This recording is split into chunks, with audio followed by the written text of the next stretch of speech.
이 나경원 의원 관련하면은 떠오르는 게 하나 더 있죠. 민주당에서 줄곧 문제 삼는 일명 빠루 사건입니다. 여러분이 영상 한번 보시고 판단해 주시죠.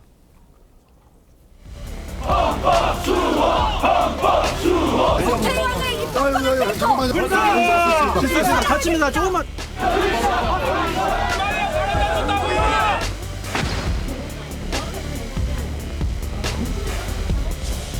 저희는 어제 자유민주주의를 지키기 위한 저항을 온몸으로 했습니다. 대한민국이 도대체 북한입니까?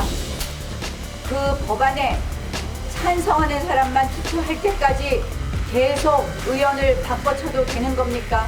의회 구태타입니다. 의회 폭거입니다. 이 국회 한복판에서 나경원 의원이 빠루를 들고 있는 모습 언제 봐도 생경합니다. 그런데 나경원 의원도 나름의 항변을 해요. 이 빠루를 당시 민주당 의원들이 들고 왔고 본인에게 뒤집어 씌웠다 이겁니다. 나경원 의원으로서는 좀 억울하다는 것 같은데 맞는 얘기인가요? 네, 뭐 어느 정도는 일리가 있는 게 저게 이제 사실 2019년도에 이제 선거법 가지고 날치기 할 때인데 네. 그때 사실 저때 국민의힘 쪽에서 회의장을 봉쇄를 했습니다. 문을 걸어 잠그고 회의를 열지 못하게 하니까 그때 민주당하고 국회 방호처 사람들이 뭐 빠루, 그러니까 쇠지렛대죠. 네. 망치 이런 걸 들고 와가지고 문을 열려고 시도한 적은 있었어요. 근데 그거 실제로 이제 누가 들고 휘둘렀는지 이 부분에 대해서는 아직 밝혀진 게 없고 지금 이제 재판 중이긴 한데 네. 나경원 의원 입장에서는 그쪽이 먼저 들고 와서 그쪽이 강제로 열려고 네. 했다. 그걸 내가 이제 뺏어가지고 들고 들었을 뿐이다. 이래서 되느냐라고 한 것이다. 네. 이렇게 얘기를 하는 것이고 또 민주당 쪽에서는 그게 아니다. 자기네들은 그런 적이 없다. 뭐 이러고 있는 것이기 때문에. 네. 근데 이게 아직 재판이 지금 6년째 계속되고 있거든요. 그래서 네. 사건의 이제 진실이 다 드러나지는 않았어요. 그래서 이것 때문에 지금 양쪽에서 여야 모두 그 기소된 사람이 30명이 넘기 때문에 맞네요. 예, 맞습니다. 그래서 아까 말했지만 뭐 박범계 의원도 저 자리에 있고 박범계 의원도 당시에 이제 같이 기소가 됐었거든요. 그래서 이 문제가 아직까지 이 여야의 싸움이 아직까지 남아서 6년 뒤에도 이 여야 갈등을 다시 일으키고 있다는 네. 사실 자체가 좀 어떻게 보면은 참 안 좋다, 네. 그렇지 않다 그렇게 생각합니다. 어찌됐든 이런 실랑이 끝에 나경원 의원은 퇴장을 했고 이후에 기자회견을 열어서 추미애 위원장에 대한 공세를 이어갔습니다. 그런데 추미애 위원장도 가만히 있지 않았죠. 나경원 의원을 겨냥해서 앞으로 험난한 고비를 넘어야 할 것 같다면서 향후 가시밭길을 예고했습니다. 들어보시죠. 정말 보다 하다 정말 이런 국회, 이런 법사위 처음 봤습니다. 이 추미애 위원장 이 독단적인 운영 그리고 편파적인 운영 한마디로 법사위는 우리 국회의 법사위원회가 아니라 오로지 민주당 정권의 법사위원회였습니다.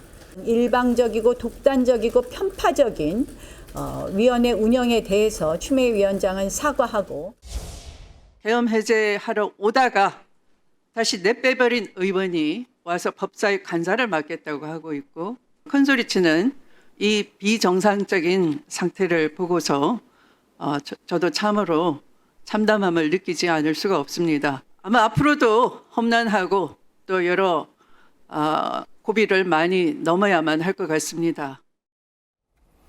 저렇게 강공을 펼치는 추미애 위원장의 모습을 보고 국민의힘에서는 정청래 시즌2다 이런 얘기도 나오더라고요. 예, 추미애 위원장도 만만치 않겠죠. 근데 지금까지 전적을 보면은 사실 나경원 의원이 조금 더 우세한 것 같아요. 네. 일단 2019년도에 원내대표를 맡았을 당시에 그때 나경원 대표가 조국 사태를 전면적으로 이끌면서 결국은 조국 장관의 사퇴를 이끌어냈거든요. 네.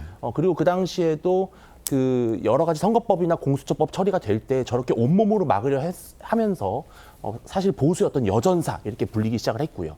또 지난 사실 총선에서 이 나경원 의원의 동작 을 지역구에 실은 추미애 의원을 네. 공천하는 거 아니냐는 얘기가 있었어요. 그 당시에 그런 소문이 많았습니다. 네네. 결국 근데 추미애 의원이 거기 오지 않았어요. 왜냐? 좀 쉽지 않을 것 같다 이렇게 판단했던 것 같아요. 그래서 지금까지 판단은 좀 그런데 그래도 추미애 위원장도 워낙에 정말 기세 등등한 정치인이기 때문에 아마 제가 봤을 때 앞으로도 법사위가 험난한 고비를 많이 겪을 것 같습니다. 네. 그런데 어찌됐든 법사위원장으로서 원활한 회의 진행을 하셔야 될 텐데 앞으로 싸우는 모습 이렇게만 계속 보일까요? 저는 이제 그 검찰 개혁이 이제 끝나고 나면 저는 그래도 이제 법사위가 어느 정도 소강 상태로 들어갈 거라고 생각을 합니다. 근데 이제 검찰 개혁이 좀 끝나기 전에는 아무래도 이제 추미애 법사위원장이 과거 법무부 장관을 하면서 이 검찰 개혁과 관련해 가지고 제대로 완수하지 못했다는 이 회한이 있는 사람이거든요. 네. 그렇기 때문에 그 동력이 되어 가지고 검찰 개혁이 끝나기 전까지는 법사위에서 조금 소란이 있을 것 같은데 아무래도 이제 그게 끝나고 나면 네. 여당이니까 이제 원활한 이제 법사위 운영을 하는 것이 본인에게도 민주당에게도 대통령에게도 좋지 않을까 저는 그런 생각을 합니다.